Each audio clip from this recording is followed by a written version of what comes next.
figure before Jin-Woo was the blood warlord of Igris. His eyes glowed with a white light and his face was concealed impossible to see with ordinary vision. Everything about him was carefully hidden. Jin-Woo clenched his jaw, fully aware that this dark red title was unlike any he had encountered before. He realized that the knight standing before him was no ordinary foe, but the one tasked with guarding the empty throne, eliminating all intruders with unmatched might.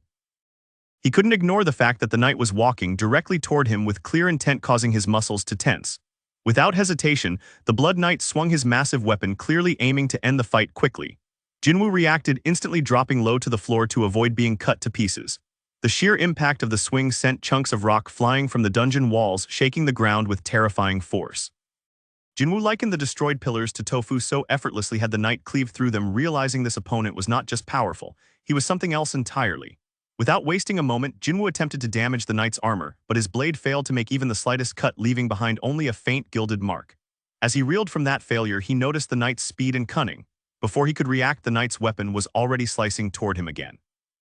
Jin-Woo barely dodged the blow, leaping away with such force that the ground cracked beneath his landing. In the darkness ahead, a yellowish glow shimmered, catching his eye. He realized this battle was going to be long and grueling. Clenching his jaw, Jin-Woo forced himself to stay focused, dodging the knight's massive swings with every skill he had at his disposal. He used the sweeping wind pressure to settle briefly on the ground, keeping his movements calculated.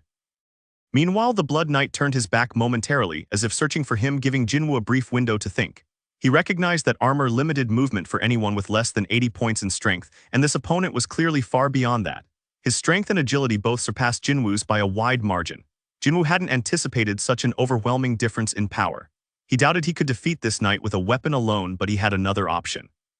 He began clenching his hands, mentally preparing for a different approach. The Blood Knight observed from the side, almost amused, as if watching a child try to challenge him. Yet despite this, the knight acknowledged Jin-Woo as a worthy opponent. In a surprising gesture, he set his weapon aside and began removing his red robe. He anchored its sharp ends into the rocky ground, seemingly to reduce the burden on himself during the fight. Now facing Jin-Woo in full red armor, the Blood Knight stared intently, signaling that he was ready for a true battle. But to Jin-Woo, that only made things worse. He took the gesture as an insult, as if the knight didn't consider him a serious threat. At that moment, the Blood Knight, without wasting even a second, accelerated toward Jin-Woo at incredible speed. The charge came so suddenly and unexpectedly that before Jin-Woo could react, the knight had already surged forward with overwhelming force. He had no time to move. It was as if he had become a puppet, frozen, watching as the knight grabbed him by the collar of his jacket. With brutal momentum, the Blood Knight hurled him straight into the wall behind. Jin-Woo's limbs felt sluggish, barely responsive, as he tried to make sense of what had just happened. Dazed, he managed to cross his arms over his chest just in time to brace for the knight's next devastating strike. But before the Blood Knight could continue the assault, Jin-Woo suddenly vanished from his sight. The knight's punch landed directly into the wall, and the impact was so violent that the stone collapsed entirely, sending chunks of debris flying across the throne room. Gritting his teeth, Jin-Woo felt a surge of unbearable pain. Even though he had managed to survive the blow, he realized with a grimace that he had just lost around 500 HP, despite wearing body armor. Jin-Woo realized that if he kept taking hits like the last one, he could easily lose. The Blood Knight's strength was overwhelming. As he observed the crimson-armored opponent, he struggled to figure out how he was even supposed to fight such a monster. Yet despite everything, the fire in his body hadn't faded. Determined, he broke into a sprint, relying on his speed to give him an edge. He activated his sprint skill, increasing his speed by 30%. Moving swiftly, Jin-Woo tried to disorient the Blood Knight with erratic movements, then suddenly appeared in front of him and drove his fist into the knight's armor. The Blood Knight reacted immediately, aiming his elbow at Jin-Woo's head with brutal intent. Jin-Woo barely had time to respond. He covered his head with his free hand, clenched his jaw, and resisted with all his strength. With considerable effort, he managed to push the knight's arm away from his skull. At the same moment, he launched a rapid series of attacks, his hands striking over and over again with increasing force, hoping to make the Blood Knight stagger.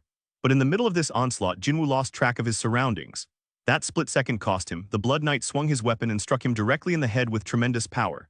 Jin-Woo's head jerked sideways from the blow and his health dropped sharply. His passive resilience skill activated just in time.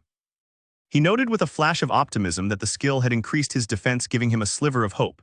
But the Blood Knight wasn't finished. In a calculated move, he grabbed Jin-Woo's leg with his iron grip and without wasting a moment hurled him with full force. A deafening explosion followed. A blast of air rocked the battlefield, crumbling the ground beneath them. Smoke began to rise from Jin-Woo's body and blood trickled from the corner of his mouth. His strength began to fade. Flung across the room, Jin-Woo landed hard, right onto the throne of the Blood Knight. Barely able to move, he realized just how devastating the last strike had been.